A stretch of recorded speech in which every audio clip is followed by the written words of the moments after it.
Caprice Smith. And I'm Beverly Lofton. We'd like to welcome you to Women Uncuffed and Worthy.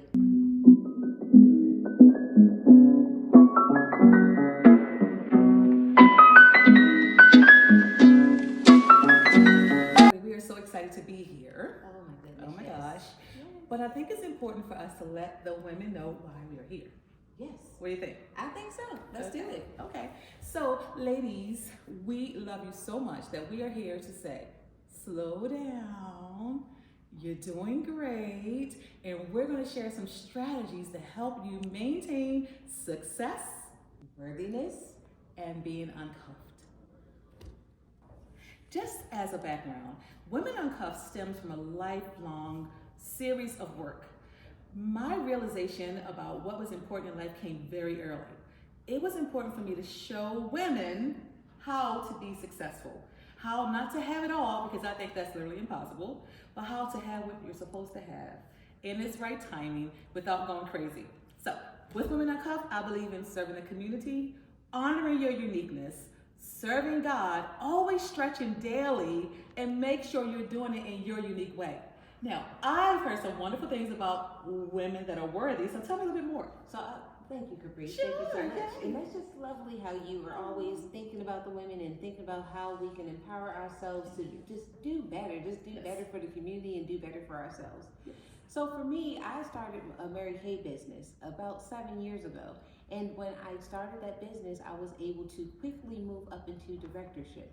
When I moved into directorship, I was able to name the unit of something that felt near and dear to my heart. And it was called Women of Worth. And it still is called Women of Worth. And the reason I chose that name is because women are always doing things for everyone else, Yes. but then they forget to take care of themselves. We have to step back and remember our worth. It's so important to practice those self-care regimens because we don't take care of ourselves. And then the next thing you know, we're sick and then we cannot take care of others. We want to make sure that we're taking care of ourselves before we take care of others so that we can better care for our loved ones and the community. That is so incredible. Whew. Okay, ladies, we're going to have tough conversations, okay? Have you ever experienced the end of year rush? You feel like you have to do something. Have you ever experienced that, Beverly? You have to do something. Absolutely. It's crazy how we put so much pressure on ourselves. But I found that pressure kind of leads to chaos. What do you think? I do believe so. And especially now because we just finished the holiday with Christmas. And now we're setting all of these expectations to finish out what we started from the beginning of the year. And we're feeling that pressure that we kind of missed the mark on a few things. So, Caprice, what do you suggest? I suggest you don't do this. Don't layer yourself with so many goals that you feel overwhelmed just looking at them. Sometimes we don't feel like we've done enough that year. We go super hard for the next year and we do everything under the sun and it just ends up being your inauthentic voice being pushed forward. So ladies, I invite you to breathe and calm down and to recognize that whatever you finished this year, you were supposed to. Don't overdo it. What do you think? I think so.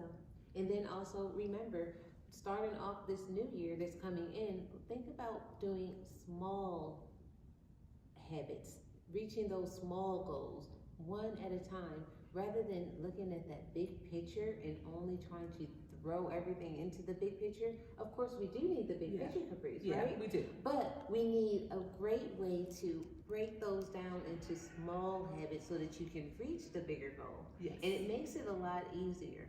So in the world that we are in, we do like to do a 6 most important things list. I love that. And what ends up happening with that is every night or in the morning, you can write what is most important that you want to accomplish for that day.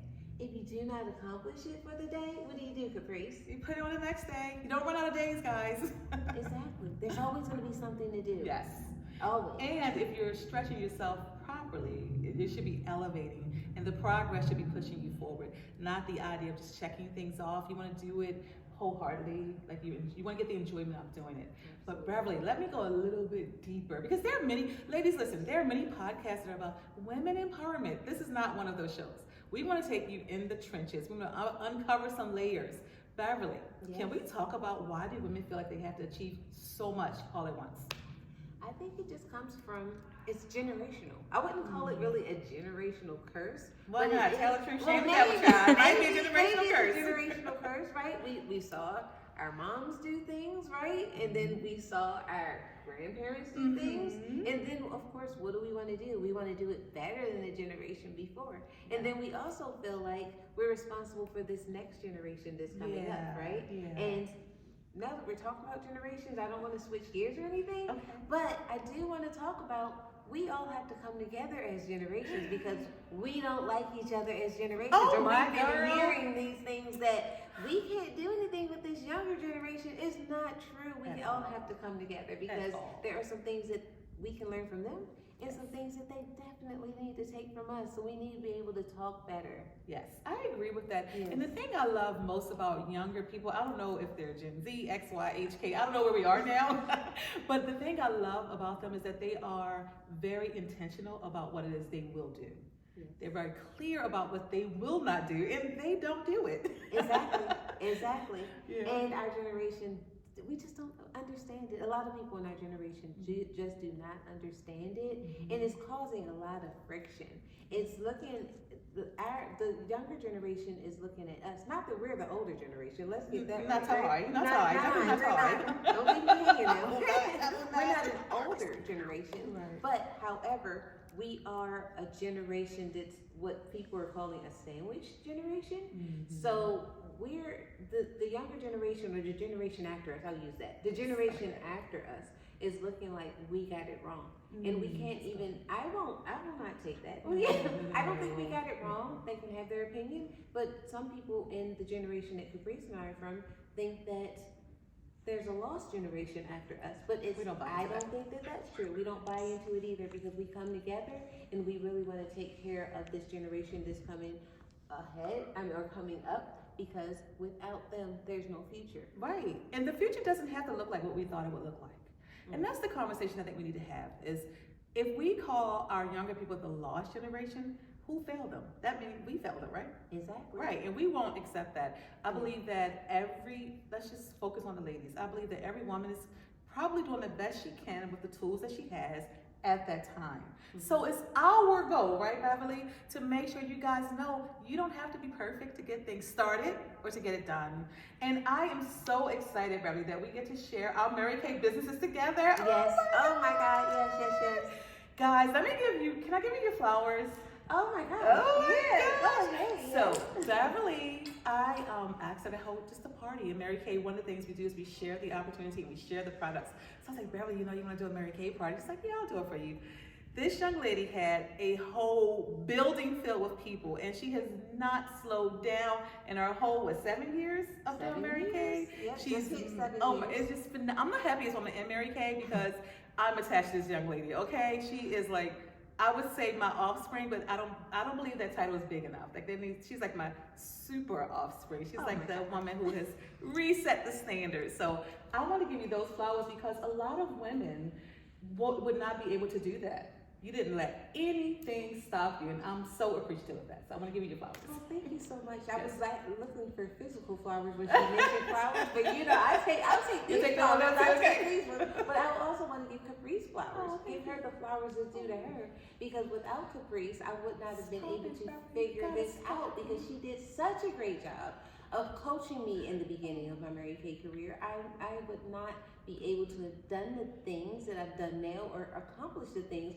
without her expressing how I can just do anything, right? I was stuck in this little cocoon. I was stuck in this little cocoon of work and really not knowing what I could do outside of that cocoon of working in my professional environment. That happens a lot in our experiences. Meeting folks at that right time, it ends up being a divine meeting, right? Divine meaning and divine meeting. I've met so many purposeful women, and just being so grateful that I've met those women at the right time, and Caprice was one of them. And just her bringing me out of my shell, helping me come out of my shell, because Jamie even will talk about, my daughters, Jamie and Nia, will talk about how I was just so shy. Caprice, I was so shy. I was so nervous to do public speaking or anything like that. And yes, that's right. Look at because of Meet and Caprice. Aw. That happenstance, is that the right word? Perfect. Happenstance, It's right? perfect. Y'all sound so perfect. Exactly. Just happened to Meet and Caprice. Well, Caprice and I knew each other from when we were teenagers or something, but we ran into each other again at that perfect timing, and then at the perfect timing when Caprice was starting her Mary Kay business and bringing up the journey of Mary Kay. I And love thank that. you so much. I'm Oh so my glad that gosh. you Thank brought you for me saying into this yes. world. But you know what's interesting? You could meet people on your path, but it's more important because you've done the self-work and you knew who you were. You knew your worth. Yes. I didn't have to work hard. Let's talk about how women live in this syndrome of imposter. Yes. Being an imposter is an actual syndrome where you don't feel like you belong. And I know where it comes from: familial factors, environmental factors, self-imposed factors. But ladies, uncuffing is about recognizing that even if you do it wrong, the fact that you did it, that's better than never doing it at all. What do you think, Beverly? I truly believe it. Truly believe that. I believe it for sure. And just adding on to that, women of worth.